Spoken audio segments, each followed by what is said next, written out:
ከዚህም በኋላ ሙሴና አሮን መጥተው ፈርዖንን እንዲህ አሉት፣ የእስራኤል አምላክ እግዚአብሔር እንዲህ ይላል፣ በምድረ በዳ በዓል ያደርግልኝ ዘንድ ሕዝቤን ልቀቅ።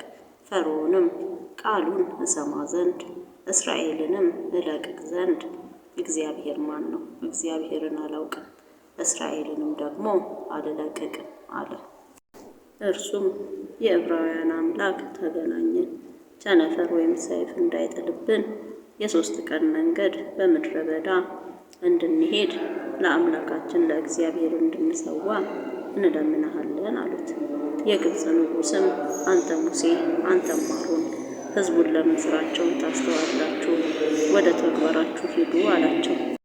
ፈርዖንም እነሆ የምድሩ ሕዝብ አሁን በዝቷል፣ እናንተም ሥራቸውን ታስፈቷቸዋላችሁ አለ።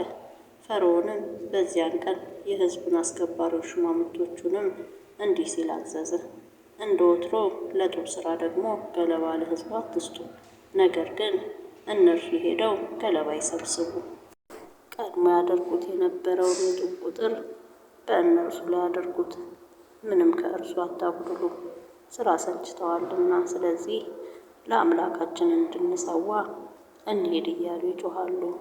እርሱንም ያደርጉ ዘንድ በሰዎች ላይ ሥራው ይክበድባቸው፣ ከንቱ ቃልም አያስቡም። የሕዝቡም አስከባሪዎች ሹማምንቶችም ወጡ። ሕዝቡንም ፈርዖን እንዲህ ይላል፣ ገለባ አልሰጣችሁም፣ እናንተ ሂዱ፣ ከምታገኙበትም ስፍራ ገለባ ሰብስቡ፣ ከሥራችሁ ግን ምንም አይጎድልም አሏቸው። ሕዝቡም ስለ ገለባ እብቅ ሊሰበስቡ በግብፅ ምድር ሁሉ ተበተኑ። አስከባሪዎቹም ገለባ ትቀበሉበት እንደነበረ ጊዜ የቀን ሥራችሁን ጨርሱ እያሉ አስቸኮሏቸው። የፈርዖንም አስከባሪዎች ቀድሞ ታደርጉ እንደነበራችሁ ትናንትናና ዛሬ የተቆጠረውን ጡብ ስለምን አትጨርሱም እያሉ በእስራኤል ልጆች ላይ የተሾሙትን አለቆቹን ገረፉ። የእስራኤል ልጆች አለቆችም ወደ ፈርዖን መጡ። ለምን ባሪያዎችህ እንዲህ ታደርጋለህ? ገለባ አይሰጡንም፣ የጡቡንም ሥራ እንድንሠራ ያዙናል። እነሆም ባሪያዎችህን ይገርፉናል፣ ግድፈቱ ግን በአንተ ሕዝብ ላይ ነው ብለው ጮኹ። እርሱ ግን ሰልችታችኋል፣ ስለዚህም እንሂድ ለእግዚአብሔር እንሰዋ ትላላችሁ።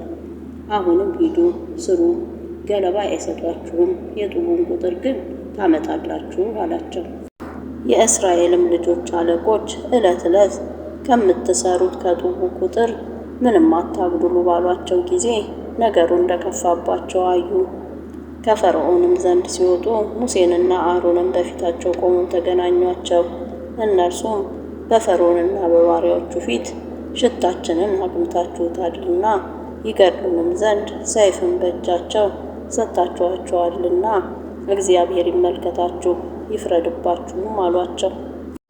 ሙሴም ወደ እግዚአብሔር ተመለሰና ጌታ ሆይ ስለምን ይህን ሕዝብ አስከፋህ? ስለምንስ ላክኸኝ? በስምህ እናገር ዘንድ ወደ ፈርዖን ከገባው ወዲህ ይህን ሕዝብ አስከፍቶታልና አንተም ሕዝብህን ከቶ አላዳንኸውም አለ።